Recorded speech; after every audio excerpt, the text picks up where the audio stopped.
اللهم صل على سيدنا محمد وعلى آل سيدنا محمد كما صليت على إبراهيم وعلى آل إبراهيم في العالمين إنك حميد مجيد. أعوذ بالله من الشيطان الرجيم. بسم الله الرحمن الرحيم. فاصدع بما تؤمر وأعرض عن المشركين إنا كفيناك المستهزئين الذين يجعلون مع الله إلها آخر فسوف يعلمون. وَلَقَدْ نَعْلَمُ أَنَّكَ يَضِيقُ صَدْرُكَ بِمَا يَقُولُونَ فَسَبِّحْ بِحَمْدِ رَبِّكَ وَكُن مِّنَ السَّاجِدِينَ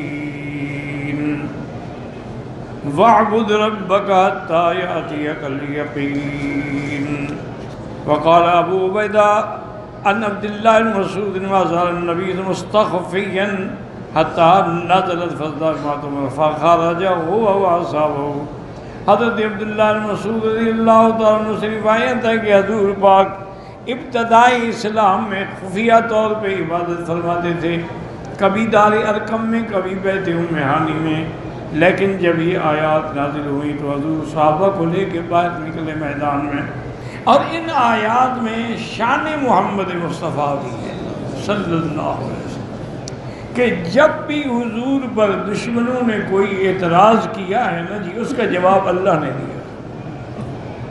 یعنی اس سے بڑا شان کیا ہو سکتا؟ کبھی کافروں نے کہا کہ حضور پاک جو ہے شاعر ہیں، اور شاعر جیسے کئی گزرے ہیں، جب مر گئے ان کا نام ختم ہو گیا، ایسے حضور کا نام بھی ختم ہو جائے گا. شاعر نتربص بہ ریب المنون. اور کسی نے کہا کہ نہیں، آپ تو ساحر تو نہیں ہیں، البتہ شاعر ہیں. شاعر سے مراد یہ ہے کہ تخیلات شعریہ رکھتے ہیں. اور کسی نے کہا کہ نہیں، اصل بات یہ ہے کہ آپ کاہن ہیں اور جن آپ کے تابع ہیں اور آپ غیب کی خبریں دیتے ہیں. لیکن یہ سب اعتراض کے بعد اللہ نے جواب دیا وما هو بقول شاعر. یہ کسی شاعر کی بات ہے؟ تو قرآن ہے میرا. قلیلا ما تؤمنون ولا بقول کاہن. یہ کاہن کی بات ہے. قلیلا ما تذکرون. تھوڑے لوگ ہیں جو غور کرتے ہیں، جو سوچتے ہیں. فوراً اللہ نے جواب دیا ہے. یعنی جہاں جہاں بھی حضور کو مجنون کہا گیا، قالوا یا ایھا الذی نزل علیہ الذکر انک لمجنون. آپ تو دیوانے ہیں. یہ دیوانوں کی باتیں ہیں نا کہ آپ کے ساتھ 30 آدمی اور آپ کہتے ہیں پوری دنیا پہ میرا ڈنکا بجے گا، پوری دنیا پہ اسلام کا پرچم لہرائے گا. ابھی تو آپ مکے میں چھپ رہے ہیں اور پوری دنیا پہ آپ حکومت کریں گے. یہ دیوانوں کی باتیں ہیں. اس کا بھی اللہ نے جواب دیا. اللہ نے فرمایا کہ نون والقلم وما یسطرون. نون حرف متفرقات میں ہے. مجھے قسم ہے قلم کی اور جو اس سے لکھا جاتا ہے. ما انت بنعمت ربک بمجنون. آپ اللہ کی رحمت سے کوئی دیوانے نہیں ہیں. ان کی باتیں ہیں، کرنے دیں وہ جو کہتی ہیں. اسی طرح انہوں نے کہا جی حضور پاک نے جو دیکھے تھے خیالات ہیں. اللہ نے فرمایا غلط کہتے ما ضل صاحبکم وما غوا. اللہ کے پیغمبر نہ بہکے ہیں اور نہ وہ راستے سے بھٹکے ہیں. انہوں نے جو دیکھا ہے وہ حق دیکھا ہے. اور اسی طرح جب کافروں نے کہا کہ نشانئک، کافروں نے کہا کہ حضور پاک جب فوت ہو جائیں گے، آپ ابتر ہیں، آپ کی اولاد نہیں ہے، آپ کا کوئی لڑکا زندہ نہیں بچا ہے، تو پھر آپ کے بعد نسل کیسے چلے گی؟ اللہ نے جواب دیا، فرمایا ان شانئک هو الابتر. میرا مدی تیرے دشمن مقطوع نسل ہیں، ان کا نام مٹ جائے گا، تیرا نام قیامت تک زندہ رہے گا. آج دیکھیں حضور کے دشمن ہے، ابو لہب ہے، عتبہ ہے، عتیبہ ہے، شیبہ ہے، ولید ابن ان کا کوئی نام بھی جانتا ہے؟ اگر کوئی نام بھی لے گا تو ساتھ کہے گا لعنت اللہ علیہ. اور اللہ نے اپنے نبی کا شان ایسے بلند کیا ہے کہ اللہ نے فرمایا میرا مدنی میں نے تو تیرے شان کو ورفعنا لک ذکرک اتنا اونچا کر دیا ہے کہ جہاں میرا نام ہوگا وہاں تیرا نام ہوگا۔ کلمہ شہادت میں اگر میرا نام ہے تیرا بھی نام ہوگا، اذان میں میرا نام ہے تیرا بھی نام ہوگا، تکبیر میں اقامت میں میرا نام ہے تیرا بھی نام ہوگا، اور ہر مسلمان کی زبان پہ تیرا نام ہوگا۔ مسجد میں داخل ہوں گے تیرا نام ہوگا، مسجد سے نکلیں گے تیرا نام ہوگا، نمازیں پڑھیں گے، فرض ہیں، واجب ہے، سنت ہے، نفل ہے، ہر نماز میں کہیں گے السلام علیک ایھا النبی ورحمۃ اللہ وبرکاتہ۔ تو اللہ پاک، اور اسی طرح ایک اور بات بھی یاد رکھے کہ یہ بھی میرے مدنی کا شان ہے کہ حضور کے صحابہ پر بھی جب دشمنوں نے حملہ کیا تو جواب اللہ نے دیا۔ سب سے پہلی گالی جو صحابہ کو دی گئی ہے نا جی، وہ مکے کے کافروں نے دی ہے، مشرکین نے دی۔ جب ان کو کہا گیا کہ آمنوا کما آمن الناس، اے لوگو ایمان لے آؤ جیسے صحابہ ایمان لے آئے ہیں، قالوا ونؤمن کما آمن السفہاء، ان بے وقوفوں کی طرح ہم ایمان لیے تو بے وقوف ہیں، ان نے کیا سوچا ہے؟ اللہ نے جواب دیا کہ الا انہم هم السفہاء، تم بے وقوف ہو۔ میرے مدنی کے صحابہ تو شان والے ہیں، ان میں کوئی صدیق ہے، کوئی فاروق ہے، کوئی عثمان ذی النورین ہے، کوئی علی مرتضیٰ ہے، کوئی حسن ہے۔ تم بے وقوف ہو کہ تم حقیقت کو اور حق اور باطل میں فرق نہیں پہچان سکتے۔ اس لیے اللہ نے فرمایا آپ اپنے کام پہ لگے رہیں، ہم آپ کا طرف سے ہم آپ کی حفاظت کریں گے۔ حضور پاک گزر رہے تھے کہ کافروں کی جماعت نے حضور صلی اللہ علیہ وسلم ایسے آپ کو غمزہ، مانا ہے کہ کوہنی ماری یا ہاتھ مارا، فوراً جبریل نے آ کے بدلے میں ان کو مارا۔ اس کا نتیجہ یہ نکلا کہ ان کے پورے بدن میں یہ تانا کا اثر ہوا، اسی سے وہ مر گئے۔ تو اللہ نے فرمایا میرا مدنی آپ غم نہ کریں، ہم آپ کی حفاظت کریں گے۔ جس کے پہرے دار فرشتے ہوں اس کو کون نقصان پہنچا سکتا ہے؟ 5 آدمی تھے بڑے بڑے جو حضور کے ساتھ استہزاء کرنے والے تھے، اور یہ بڑے نعوذ باللہ یعنی سردار بھی تھے، ان کی زبانیں بھی بڑی تیز تھیں اور اپنی قوم میں بھی ان کا مقام تھا۔ فی من بنی اسد ابن عبد العزى ابن قصی الاسود ابن المطلب ابو زمعہ کان رسول اللہ فیما بلغنی قد دعا علیہ لما کان یبلغہ فی اذاہ و استہزائہ قال اللہم اعم بصرہ واسکلہ ولدہ، کہ اس نے جب حضور پاک کے خلاف آپ کی شان میں گستاخی کی تو حضور پاک صلی اللہ علیہ وسلم نے اس کے لیے دعا کی، بد دعا کی اللہ سے کہ اللہ یہ مجھے ایذا پہنچاتے ہیں، ان کو اندھا کر دے، واسکلہ ولدہ، اس کے لیے اس کی اولادوں کو بوجھ بنا دے۔ ومن بنی زہرۃ الاسود، بنی زہرہ سے کون تھا؟ اسود ابن عبد یغوث ابن وہب ابن عبد مناف ابن زہرہ۔ من بنی مخزوم کون تھا؟ ولید ابن المغیرہ ابن عبداللہ ابن عمرو مخزوم۔ ومن بنی سہم ابن عمر ابن حسیس ابن کعب ابن لؤی العاص ابن وائل ابن ہشام ابن سعد۔ ومن خزاعہ، قبیلہ خزاعہ سے کون تھا؟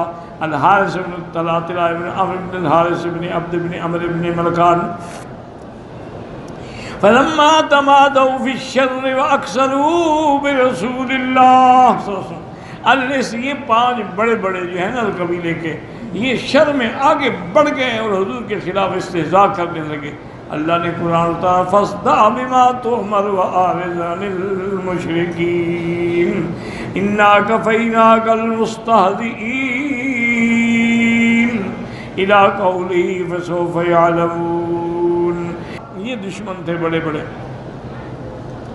وقال روان مجاہد مقصد وقال انہم کانوا 5 وقال شعبی کانوا 7۔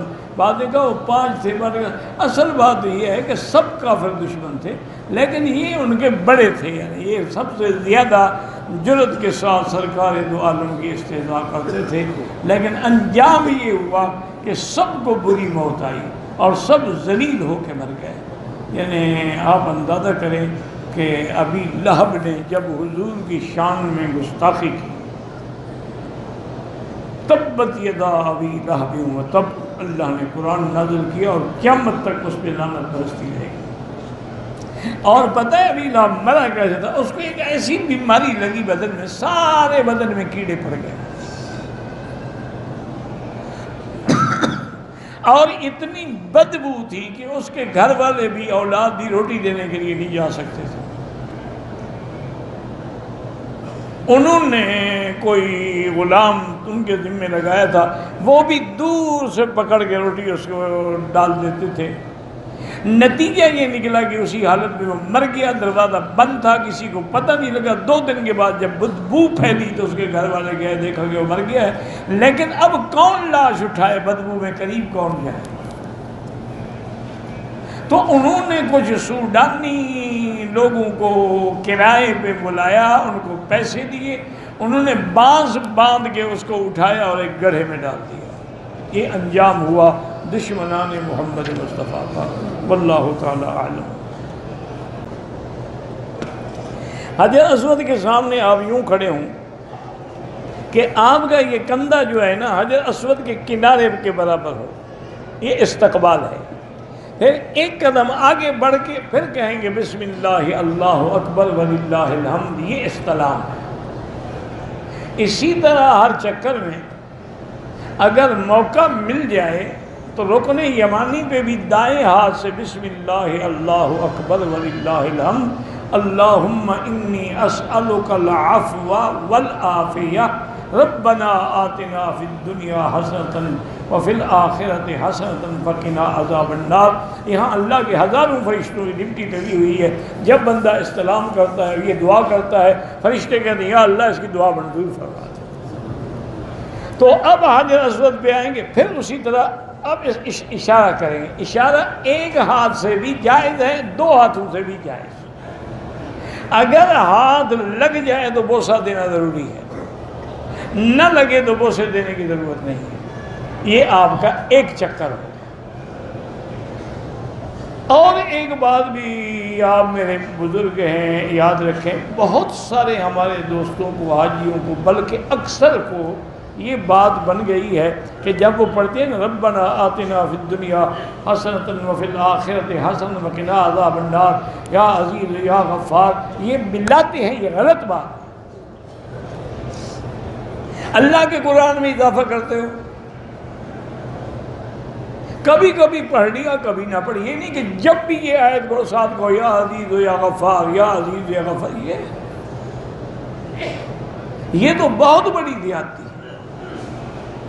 کیونکہ اسی کا نام اتباع ہے، اسی کا نام سنت ہے کہ نہ ایک لفظ آگے بڑھائیں نہ ایک لفظ گھٹائیں۔ اب دیکھیں کسی کو اعتراض ہے کہ سرکار دو جہاں جو ہیں، آپ نے خود فرمایا کہ انا سید ولد آدم، آدم کی اولاد میں میں سب کا سردار ہوں، لیکن حکم درود شریف نماز میں جو ہم پڑھتے ہیں اس میں حضور نے سیدنا نہیں پڑھا تو ہم بھی نہیں پڑھیں گے۔ مسئلہ سمجھیں، حضور نے نہیں پڑھا، اللہ کے بندے، اللہ کے نبی نے پڑھا ہے اللہم صلی علی محمد وعلی آل محمد کما صلیت علی ابراہیم وعلی آل ابراہیم وبارک علی محمد وعلی آل محمد کما بارکت علی ابراہیم وعلی آل ابراہیم فی العالمین انک حمید مجید۔ ہاں اب نماز کے علاوہ تم اللہم صلی علی سیدنا و حبیبنا و شفیعنا و محمد جو مرضی ہے پڑھو، لیکن نماز میں لفظ نہیں پڑھا سکتے کیونکہ حضور نے نہیں پڑھایا۔ تو اس لیے ہمیشہ یاد رکھیں کہ جب اس طرح آپ نے، اور جب آپ طواف کریں آپ کی نظر نیچے ہو، نہ کعبے کی طرف ہو اور نہ پشت ہو، چونکہ نماز طواف نماز کے ہو، جیسے ہم نماز پڑھ رہے ہیں ادھر ادھر دیکھنا منع ہے، اسی طرح طواف میں بھی منع ہے۔ طواف میں بھی سینہ لگانا کعبے کی طرف منع ہے، پشت کرنی منع ہے۔ تو آپ نظر نیچے رکھیں اور افضل یہ ہے کہ سبحان اللہ والحمد للہ لا الہ الا اللہ اللہ اکبر وللہ الحمد، ورنہ جو تمہیں یاد ہے کلمہ شریف، درود شریف جو چاہے پڑھتے رہو۔ تو اس طرح 7 چکر کر کے یہ طواف مکمل ہوگا۔ اب مقام ابراہیم پہ 2 رکعت واجب پڑھیں، پھر ملتزم پہ آ کے دعا کریں، اور اگر صفا دوڑنی ہے 9 استلام کریں، زمزم پئیں اور صفا کی طرف چلے جائیں۔ درود کے بغیر تو کوئی دعا ہی قبول نہیں ہوتی۔ استغفار سے پہلے بھی درود پڑھو، بعد میں بھی درود پڑھو، ہر دعا کے اول میں بھی درود اور آخر میں بھی درود، ورنہ دعا قبول ہی نہیں ہوتی۔ تمام انبیاء زندہ ہیں اور حضور تو سرکار ہیں، امام الانبیاء۔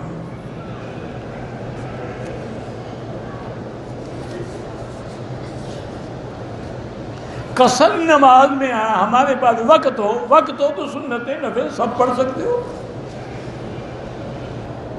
مردے کو دفن کرنے کے بعد قبر پہ کھڑے ہو کے جو دعا مانگتے ہیں وہ جائز ہے، وہ سنت ہے۔ حضور نے خود حکم دیا ہے فَاسْأَلُوا لَهُ التَّثْبِيتَ الْآنَ يُسْأَلُ، اپنے بھائی کے لیے دعا کرو، اللہ اس کو سوال و جواب میں ثابت قدم رکھے، ابھی اس سے سوال جواب ہوگا۔ لیکن مصیبت تو یہ ہے نا میرا بھائی، ایک رواج بن گیا ہے جو بدعت ہے ہمارے ہاں، جنازے کے بعد مولوی 3 دفعہ دعا کراتا ہے۔ کوئی بڑا آدمی مر جائے تو گھنٹوں کی دعا ہوتی ہے خوش کرنے کے لیے، اور جو قبر پہ سنت ہے وہ کوئی بھی نہیں کرتا۔ کیا کرے آپ، انا للہ و انا الیہ راجعون۔ بی بی عائشہ کی قبر جنت البقیع مدینہ منورہ میں ہے۔ عورت کا خامند بیوی سے ناراض ہو کے مر گیا ہے، اس کی مغفرت کی دعا کرے، اس کے لیے صدقہ خیرات کرے تاکہ وہ قیامت میں تو راضی ہو۔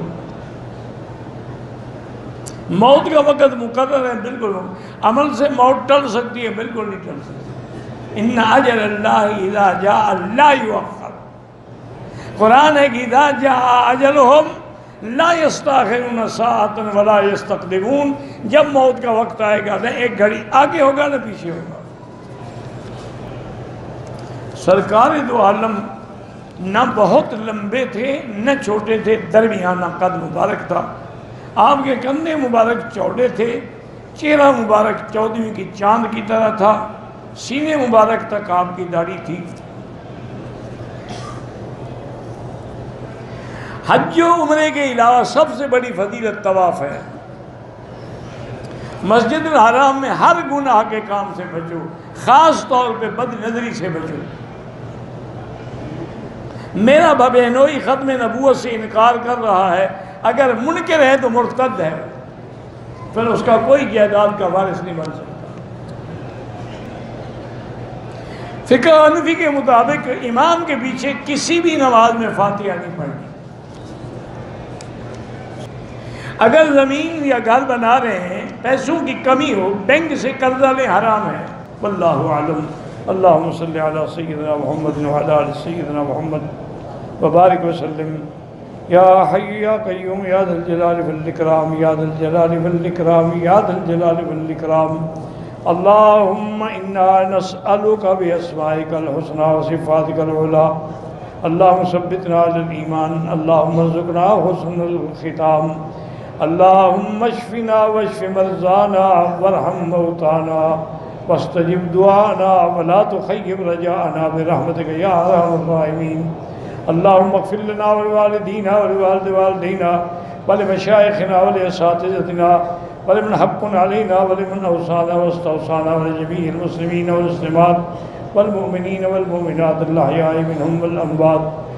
اللہم انصر الاسلام والمسلمین وحم حوزة الدین، اللہم اذل الشرک والمشرکین، اللہم احفظ سائر بلاد المسلمین وهذا البلد الامین، فجل آمنا مطمئنا سخاء رخاء الى یوم الدین برحمتک یا ارحم الراحمین۔ یا اللہ بیماروں کو شفا عطا فرما، یا اللہ بیماروں کو شفا عطا فرما، یا اللہ ہماری ظاہری باطنی روحانی جسمانی سب بیماریاں دور فرما، یا اللہ بے حیاؤں کو حیا عطا فرما، بے اولادوں کو اولاد صالح عطا فرما، یا اللہ جن کے گھروں میں لڑکیاں ہیں ان کو خیر کے رشتے نصیب فرما، بے روزگاروں کو روزگار عطا فرما، قرض داروں کے قرض عطا فرما۔